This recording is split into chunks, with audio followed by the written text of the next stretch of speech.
What? Oh my God, Oh, okay, I no see what you way. mean. Athens nightclub. It was more like No, offensive wait. foul by Krapa. How is that a foul? Sharas suggested playing small ball. Jelko didn't listen and played his regular lineups. Go back, please go back. I want to see this again.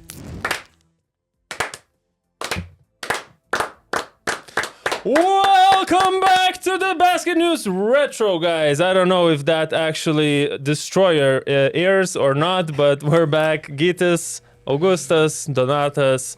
We're back to watch old Euroleague games, and this time in particular, we're watching a Euroleague final from 2009 with Panathinaikos Athens and CSKA Moscow. But anyways, let's just go straight in the game, and we'll talk about it there. Wow. The length of the shorts. How did J.R. Holden play in these shorts? I think this was the style back in the day, no? 95% of basketball players nowadays disagrees with that.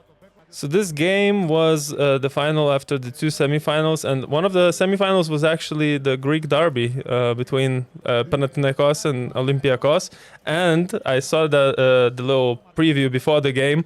Olympiakos almost could have gone to the overtime. They had a open shot, but Borussis took from mid-range, missed it, and Panathinaikos could have not been here. 4 δευτερόλεπτα. Ο Μπουρούσης χαμηλά, γυρίζει, follow, τέλος. Ο Παναθηναϊκός πάει στο τελικό. That was a big thing in Greece because it was the first Greek derby in the Final Four in 14 years since 1995. And the last time it was in Zaragoza, fans were fighting everywhere in the airports, in streets of Zaragoza. So the security measures taken by German police was something extraordinary. And some fans were escorted from the arena, but the fact is that not for fighting, but guess for what? Greeks. What they do inside the gym? Smoking. Oh, Exactly. wow. Even one Greek journalist was thrown away from the gym because of smoking. Okay. To me, this is one of the greatest all-time EuroLeague teams, to be honest. I would put them on the same list with Maccabi Tel Aviv, with Sharas, Anthony Parker, Nikola Vucic. Maybe the Olympiakos core with Vasilis Panoulis. Then, we can put Efes with Misic, Larkin. Talking about Spanoulis. Just And of scored the course, first these points. CSKA rosters, they were also great. I mean, look at what they have on the bench. Diamantidis, Mike Batiste, and all the other Yaskevicius. guys. But this is Jelko. He likes not to put his best players in the starting five sometimes. Panathinaikos guys were actually happy that they faced CSKA, not Barcelona, in the finals. They were cheering for CSKA to win the semifinals because they lost both regular season games against Barca and they didn't like Barca's up-tempo basketball. So Panathinaikos players, they were like, okay, if we get CSKA in the final, we have a good shot at winning the title. And Ramūnas Šiškauskas, our Lithuanian fellow, he scored 18 points in the fourth quarter against Barca to win the game for CSKA. Wide open. The disrespect. Nobody. JR tried to draw a charge, but I guess back in the day they were not calling these after when you pass the ball. Oh, that was some contact there. Ooh. Was that? Ooh, Okay. Nikola Bekovic. Big body. What's happening? Why Krapa is unhappy? Some kind of a little scuffle or something. You saw Krapa was like angry at the referee. Maybe he thought that it was a clean block. Oh, The classical Atara Messina, come Messina on. smile. Hey. Bekovic. Oh my I think god. it was a clear foul. Yeah, no, it was a foul. Yeah, I don't know why there was a big reaction. Oh, and he got a technical then, because look, yeah, there we go. Krapa with the technical. About Bekovic, played in the NBA. That's crazy. Like I didn't realize he left so late the EuroLeague to go to the NBA, because I always thought he was there from earlier, and I looked up and I saw that he's was 25 when he left, and he had played for Partizan for a lot of years. He played for Panathinaikos for a few years, and in the NBA he actually had great numbers. I mean, the fourth season was 17 and 9, and From then Minnesota. yeah, for Timberwolves, and then he started getting injuries, and those injuries really ended his career short, because he finished his career 31 years old in 2017. And yeah, he could have, I think, if not the injuries from 2014, he could have had even more successful career. And then after the injuries, when he finished his career, I don't know if you remember, guys, he had some troubles with some Did you do some research? criminal history. Because I was actually surprised by the headlines and by some stories. Yeah. Because there were some controversies that he was involved with mafia. With some in drug Balkans. trafficker in Serbia. Darko Šakić, I think. I don't know, but I mean, but from what I understood, it was a thing only for American media, because I spoke with a couple of friends of mine in Serbia, and they were like just laughing from all of these stories. Because in the NBA, for some reason, Americans were scared of Nikola Pekovic. Of course, he's a big guy, and he looks like a shark. He looks kinda dangerous. scary. I think even somebody mentioned that he was like one of the strongest guy, like the strongest center he's ever had to face was Nikola Pekovic. Someone mentioned that. I don't know who from did. big players, I think. Somebody from big players. Yeah, a big name And said that. his nickname in the NBA was the Godfather. And after he scored in Minnesota home games, they played the Godfather music in the gym. In Europe, it was different. He was known as a Pac-Man. And of course, he was one of the strongest players ever in the Euroleague. But it was because, in that generation, weightlifting was trending in Balkan region. And he used to go to the weightlifting room a lot. Bench press was also a popular thing, so... Yeah. Oh, they got Jaskaučius in the game. Oh, what a nice pass. I'm actually expecting a lot of these Batiste-Jasikavičius connection to be displayed here, because all I remember from watching highlights of the old Panathinaikos is exactly that, the pick and roll with Batiste and Jasikavičius. It has to be one of the best EuroLeague duos ever. One of the most iconic in my eyes. I don't know how you can rate best or not the best, but yeah. All three guys, Spanulis, Diamantidis, and Šaras together on the court. That's another... crazy. Sasha Abradovic would approve this lineup, right? As many creators as you can have, huh? This guy has to find the reference to Monaco. Okay. Last possession. Are we going to have a buzzer beater? Okay. I don't know about that shot. Probably could have Dimitris, come taken a few more seconds to get a better shot, because he took it pretty early. Decision making, passing. Ooh, there you go. I am actually regretting when I said Diamantidis' shooting was not so good. His shooting was always good in the clutch, and especially, in the playoffs and the Final Fours, he would never miss those open threes. Have any story on Diamantidis? I think it's easy to underestimate Diamantidis because he was always trying to actually hide from the spotlight. He was this down-to-earth guy who was playing for his team. He didn't care about those accolades. And that's what Jelko loved about him, especially being all-around leader. He was not very vocal. He was, although very, got a lot of confidence from his teammates. Teammates love him, even Šaras. I was surprised that Šaras kind of considered him to the same level, and the connection he had with Diamantidis, he compared it with Anthony Parker in Maccabi, although both are super different guys, like Anthony Parker and Diamantidis. Diamantidis was actually funny. He was very conservative, he was old school as well, and for some reason, if he was eating meat, and he was eating a lot of meat, he was, let's say, fish was a no-go for him. And the funny story was that he used to go to the team bus with like big pieces of newspapers. Newspapers in Greece are still popular to this day. And he was about to share some, news on the game day morning or whatever. And, we already had internet back in the day. So guys were just laughing because they already got all those news like yesterday, and Diamantidis was sharing those stuff in the morning because he was so against the computers that he was still preferring newspapers. I don't know what the meat eating has to do with any of the newspaper story, but I like that part. Actually, it looks like a very bad final. We have one team with 25 points. I was and gonna it's almost say, at halftime. Is this gonna be even competitive? Well, I know it will be, but boom. Nope. It doesn't seem like it. Point lead. Plus 17. Doesn't seem like point it. lead. Whoa. Okay. That was fast. Jelko is not happy with that one. I mean, look at the way Holden shorts look like. Yeah, they're basically touching the ground. Yeah. How do you dribble between the legs? This catch. Leaving Šaras open? Probably not a good idea. That's a nice ball Definitely movement, not though. in this game. Not in general, probably. Ettore Messina understands that. That was a brilliant first half by Panathinaikos. Ideal defense, brilliant ball movement. Even Sharas told that it was like a showtime in Berlin, and he felt that CSKA couldn't do anything against them because they were just playing perfect basketball. I mean, look at the shot quality they get. This is defense. What J.R. Holden has to shoot, and Sharas was wide open. Shot clock was stopped for a second. It was frozen. Oh, another open shot. Oh, I remember this one. That's a perfect And there was another guy, I think Fotis on the corner, right open as well. So damn. That's bad showtime transition Lakers. defense. Oh, but Sharas still doing this Milaknis move. Dig through the heart of Fenerbahce Istanbul. My God. Was he only happy? What don't know. No, he was saying we have to stay locked in. It doesn't matter if it's plus okay, 30, okay. I don't understand this Greek commentary on the official Euroleague channel. What's going on? Another three. Okay. Right away, opening with a 3. We have a 23-point lead. Why are we even watching this game? Pau has been playing terrible, man.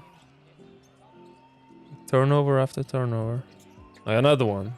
Just literally 6 turnovers since that biggest lead that we just saw. They're just trying to make things interesting, huh? Just in this quarter, 6 turnovers. So they did 3 in the first half, 6 in one quarter.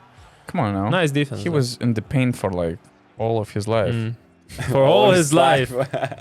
I don't know if you are aware of it, but it was also one of the most controversial EuroLeague finals because of the officiating. And the situation is going to be even harder. Not a great quarter for Panathinaikos. They couldn't score for 8 minutes. Oh yeah, the 56. They're still on that 56. Yo, look at the defense. And why is he not passing the ball though? But why is he not passing the ball? was there kind of open. Sharas was kind of open. You want a funny stat from this whole game? Vasilis Panoulis 0 assists. Come on now. Come on. They have enough guys who can assist the ball. Yeah, he was about to score and to shoot. Yeah, this was a very good shot. Yeah. I love when the final includes those crazy fan bases, like Panathinaikos fans, for instance. When they have because to if put Barcelona a was net. playing against CSKA, that would be one of the most boring finals you can get. Okay, that's a lovely Lorbeck. pass by JR. I always associate Erasm Lorbeck with Barcelona, and I was surprised he even played in CSKA. And I saw he only played there for 1 season, so that's why I'm probably Me too. surprised.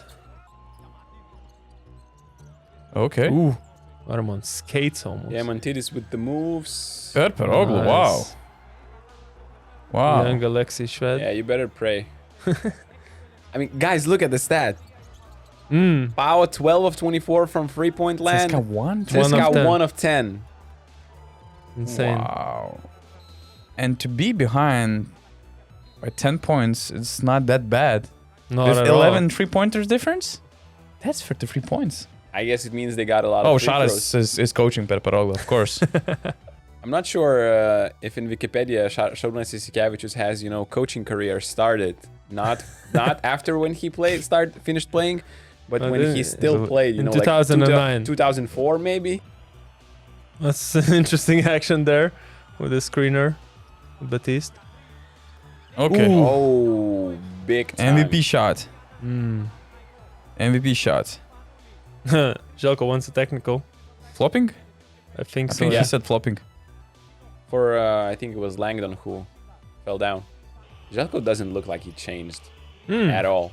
Not too much. You know Not too who much. didn't change at all? Another Itudis. pick. Itudis, I yeah. want advice from Dimitris Itudis, please. How to stay young.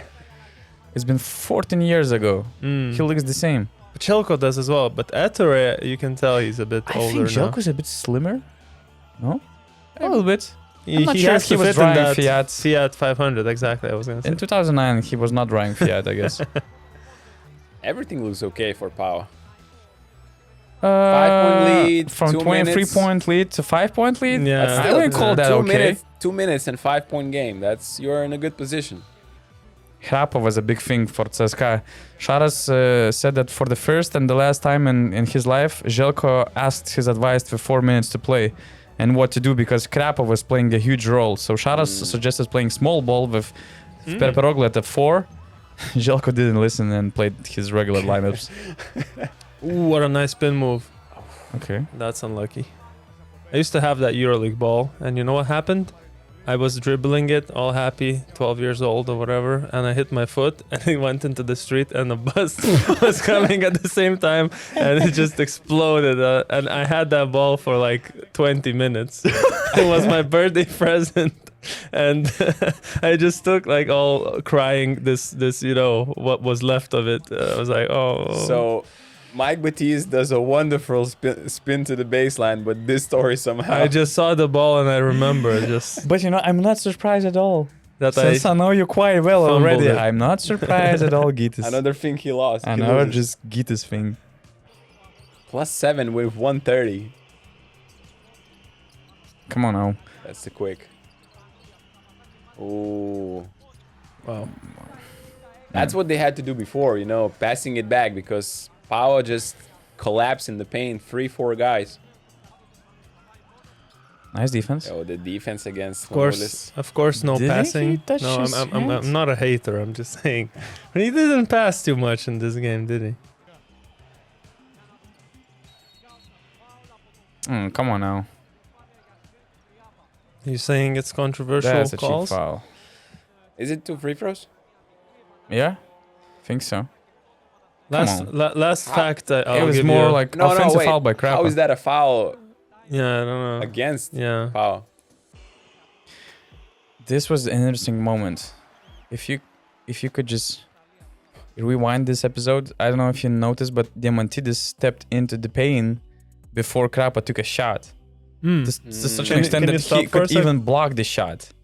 Oh, this is an I did not interesting remember moment, that. I believe. This is very big controversy in my eyes. This is 8-second violation, while the While the clock is saying 17. from 17 to 16. Basically. yeah. Come on now. And of course, we don't see those numbers on shot clocks overboard, in the gym. But Sharas was pointing to, I think so, look yeah. at the shot Yeah, that's clock. what I It think. had to be 16 as well. Yeah, so it's huge. 30 seconds to play in the final game. It's a 4-point game, and you're making this call. Wow, that's. I have never seen that kind of violation. Because it has to be 15, right? In order Yeah, to yeah, be 8-second violation. I'm not sure what were the rules in 2009. It's the same. but It's probably the same. it 8-second should be rule. the yeah. same. Before this game, I discussed it with one of the former referees, and he was like, too many bad calls we're taking. And it includes not only these obvious ones, but also, players hanging in the paint for like 5-6 seconds, or Panathinaikos getting a cheap 3-second violation, with Pekovic being in the paint for like less than 2 seconds. A lot of strange decisions. I think if we just listen in a second, I think Željko is gonna speak in Spanish. Oh, por favor. Željko is like, hey, por favor, it wasn't 8 seconds. Okay, sit down. When he needs to say okay, sit down, he says it in English, but otherwise they communicate it in Spanish. Oh, look at the code, at the referee. He's moving the security guards out of the way. Excuse me, we need to make some space here. Come on. Shishka. It's very important. Pull up. That's a tough shot, man. In his face. Shishka was so great. I don't usually think about Szyszkowskis as a clutch player, but that was a clutch play. Just because of some of his That's the thing. Like, his career was so great, but those just free some throws, moments, yeah, like that. He is Too clutch costly. until those last clutch shots, there is only one. They don't second need to do differential. nothing, yeah. They just need to hold the ball, basically. And guys, Wow, If- they were allowing such an aggressive defense there. Okay, that was a foul. okay, I think we're going to have a replay on this, Yeah. but you're gonna see what I'm talking about. Sharas travels. Yep. Sharas, Like a lot. Sharas does He the travels Costas, like the an- Costas Lucas against Fenerbahce last year. those little steps, You're gonna see it. even more. It's like dancing in Athens nightclub dance floor. More like this than Kostas Lukas. Oh yeah, watch. Okay, let's just look at his feet. Watch. Oh, What? oh Okay, my okay. God! Oh, okay, I see No what you way! mean. Athens nightclub. Dance floor at Athens No nightclub. way! I think that's not excusable. Okay, go back, please go back. I want to see this again. That's like 1, 2, 3, 4. But the really small ones don't count. But these, come on, yeah, but he's pivoting on both sides. But there was a huge controversy because Željko, everybody after the game, they spoke a lot about the referees. But when you rewatch the game, I'm not saying that, you know, they didn't help CSKA. For sure, they helped to change the momentum, to get them reduce the lead. But we also saw, you know, those crucial mistakes in both ways, I would say. I'm not saying that, you know, if we make a count of the total mistakes, it's quite kind of equal. But and even in the last minute of the game, we see some crucial calls or non-calls. And that's what we discussed with one of the, I would say, ex-referees who is still kind of active with refereeing to this day. And he confirmed that refereeing, the officiating was not the EuroLeague final level at all. He doesn't think that it was, you know, one-sided officiating. But of course, Panathinaikos has all the reasons to be mad because a lot of calls were not in their favor. That's for sure. I don't remember if they're just gonna foul them or are they just gonna play. Oh, okay, foul against our own Lithuanian guy. They made a smart foul, I would say. If you foul Šeškauskas. No, but this was before his. Well, it was after famous. It was between two infamous free throw shots. 2 from 2. 2 from Okay. 2. 1 point game. And they need to foul again. Yeah, they have no choice unless they got the steal. But yeah, It looks so weird right now, you know. I like those mics. We can hear everything. yeah. What Željko yeah. shouts. What did he say? He wanted an unsportsmanlike foul. He didn't play, you know, Oh, To the okay. ball. on the ball. Yeah. This was back in the day. Was different, the rules. I think they were a bit different in terms of In terms of unsportsmanlike. fouling in the last seconds, absolutely. Like, you had to bulldoze your opponent to get called for a unsportsmanlike foul, and I kind of like that, you know, because now sometimes Ooh. the refs can decide games with those unsportsmanlike fouls. Did you see Sharas missed a free throw? We have second best ever free throw shooter in EuroLeague history to miss the first shot, and he told that he was super nervous. He had like cold sweat after that free throw. Ooh. So now it's a 2-possession game. 2-point game, sorry. 1-possession game. Yeah, but it's crazy. All these stories that players don't get nervous before free throws. I mean, it's bullshit. Even one of the best, I mean, second best all-time free throw shooter in the EuroLeague history is missing the free throw and later admitting that he was too nervous to make the shot. That tells us something. So in the last huddle, Panathinaikos players were about to decide whether we're going to make a foul to expect them to miss one of the shots or to have the last shots for Panathinaikos, or we are going to play defense. Panathinaikos players decided to play defense because they were just running out of gas and they didn't want to play an overtime, and they thought that it was better for them to finish the game this way, playing defense in the last possession. Okay, let's see it. Shishka running out. He made the clutch free to- throws. Oh, but doesn't have a nice shot here. That was close. That was really close, and that was a 3-pointer, wasn't it? It was Yes. a 3-pointer. It's crazy. This could have been a This could have been different history. one of the greatest game winners ever. The difficulty of this shot. And And this is how also, close it was to making it. this interaction is also kind of controversial. Nobody What- knows to this day Ettore? what they were talking about. Something that Željko was complaining something about refereeing. But of course, nobody revealed after that what had really happened. What I've read and what I've talked with my colleagues from Greece, that one of the owners of Panathinaikos, Thanasis Ganakopoulos, he was yelling at Jordi Bertomeu, the CEO of the EuroLeague, and later he threw a bunch of 50 or 100 euro banknotes toward one of the Okay. referees, you know, trying to say that you probably, you know, got paid for officiating in this game.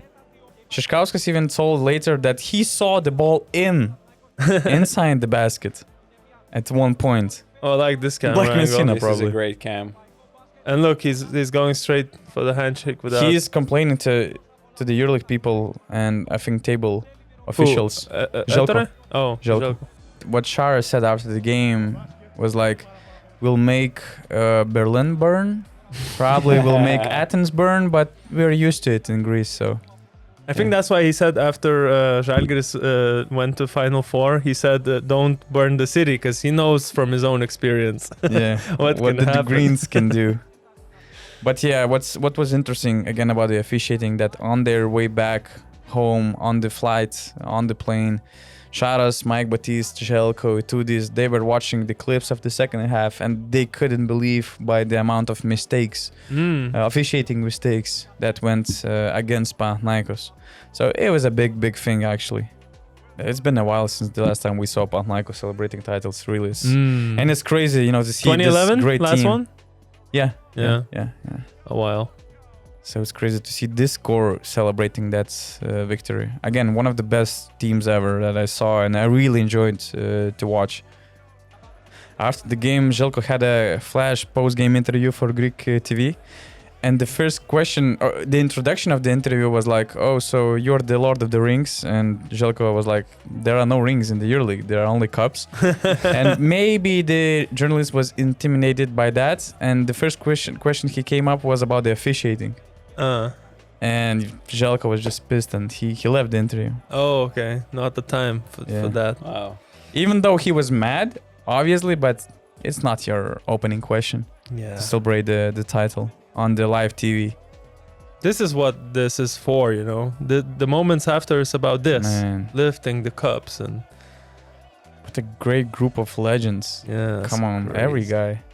Greek core, I think that what always made Greek teams special, whether it was Panathinaikos or Olympiakos winning teams, those Greek players that play their roles at their best, or like, of course, guys like Demantidis, Panulis, Fotsis, Tsartsaris. Amazing. And what was special about Željko was that even in the pre-season or during the season, when team had a couple days off, or at least one day off, he was like, "Okay, guys, you can go to, let's say, drink, you can go somewhere to have fun, but just please bring your teammates, just don't do that alone with your, inner circle people. Just bring your teammates, Actually, too calm. Why is this so calm? It doesn't Right, look like they just won the Euroleague. Where is Šaras? Yeah, He something's will get the missing. party going. Someone's missing up in here. Okay, There we go. now Some it's- action finally.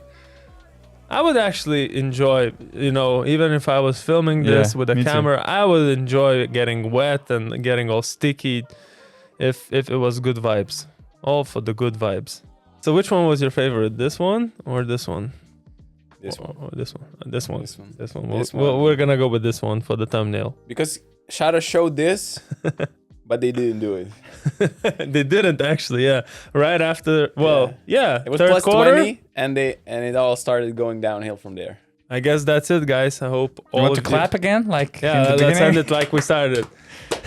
we should clap Horto That's- Magiko or Too awkward. Okay, I hope you guys enjoyed watching this episode. Let us know your suggestions as always in the comments below. We'll take a look at them, then see if we can find a good quality. very liberal way to say that we're not going to watch those games. No. We're gonna take a look at it. We're gonna see if we can use it in terms of the licensing and if there's a good quality game recording of that, and then we can decide. Anyways, till next time. A lot of ifs. This YouTuber guy is crazy.